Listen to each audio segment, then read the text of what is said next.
The snow came down like ash from a dying sky, blanketing the Wyoming frontier in silence so thick it could swallow a scream. It was the kind of storm that made men question their place in the world, where visibility was reduced to a breath's length and time seemed frozen between gusts of wind. Cheyenne's small train station, already forgotten by most maps, stood shivering in the storm's grip, its lamps flickering behind glass crusted with frost. She sat alone on a bench, still as stone, her figure lost beneath a heavy wool coat that had long since given up keeping out the cold. Her gloves were soaked through, her fingers pale and stiff, clutching a weathered satchel as if it were a lifeline. Clara Westwood, trained nurse and former daughter of Boston society, now looked less like a healer and more like a ghost misplaced. In time, the train had dropped her there with no fanfare, just a whistle and a hiss before vanishing into the white. She hadn't meant to get off, not exactly.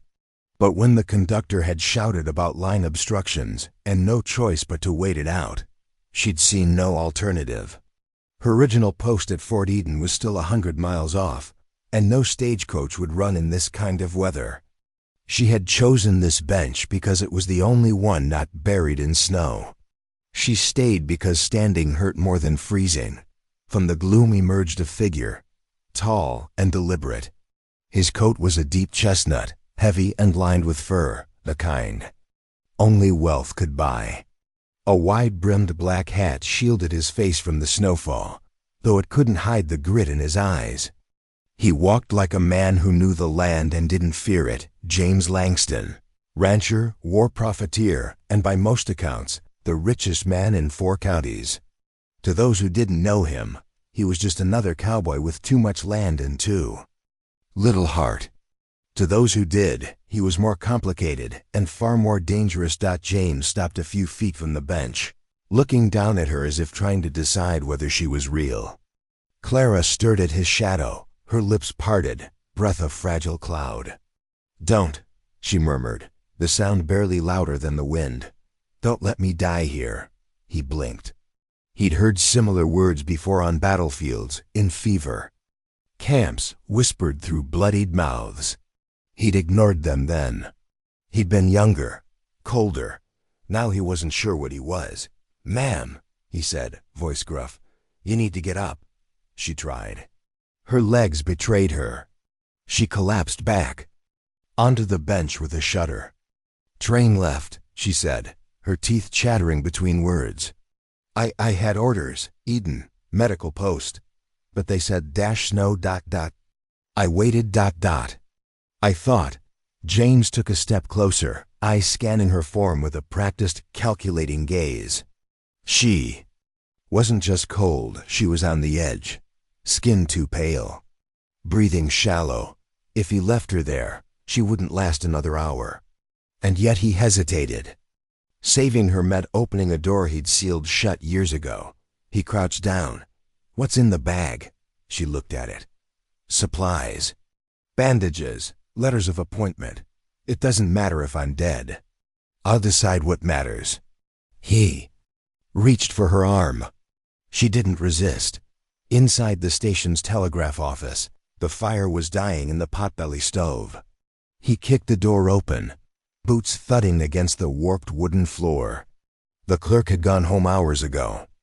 James laid her out on a makeshift bed of coats and started stripping away the layers of frozen wool. Clara didn't protest. Her consciousness flickered like a candle in the wind. He poured coffee from a scorched kettle, splashed a few drops against her lips. She flinched. That was good. He wrapped her in his own coat and sat beside her, one eye on the storm creeping in through the window panes. What kind of woman travels alone to the edge of nowhere? He asked after a while. "Clara's." Eyelids fluttered open. One who's got nothing left to lose. There it was, that flash of honesty, raw and unguarded. He looked away. "This country eats people like you alive. Maybe I'm tired of surviving in places that don't mean anything."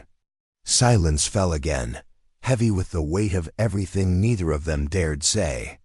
The storm roared louder, a beast clawing at the walls. But inside, for a fleeting moment, it was warm enough to feel human.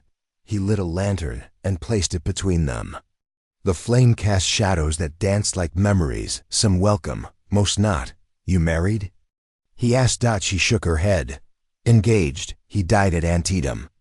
I thought I could outrun the grief. But I just changed its scenery. James leaned back, the wood of the chair creaking under his weight. I lost a brother in a gold camp ambush. 19. I sent him out there with a letter of introduction and a pocket full of hope. Found his body 2 weeks later, shot twice, once in the back. He rarely told that story. Something about the way Clara listened, not with pity, but understanding, made him loosen his grip on the past, just enough to let it slip through. Wind screamed outside, but it couldn't reach them here, not yet. He rose and began stacking more wood into the stove. Tomorrow, I head north. Supply run. Fort's on the way. You come with me, or you freeze here. She sat up slowly. Why? Would you help me? He paused. Because you asked. That was the truth, or close enough to pass for it. Clara looked at him, really looked. Beneath the scowl and scars, there was a man worn down, not by time, but by choices. Perhaps she recognized something of herself in that. Outside, the storm began to wane, just slightly. The wind lost some of its teeth. Morning was still hours away, but they were no longer just strangers caught in a blizzard. Something had shifted. Not warmth. Not yet, but the thaw had begun.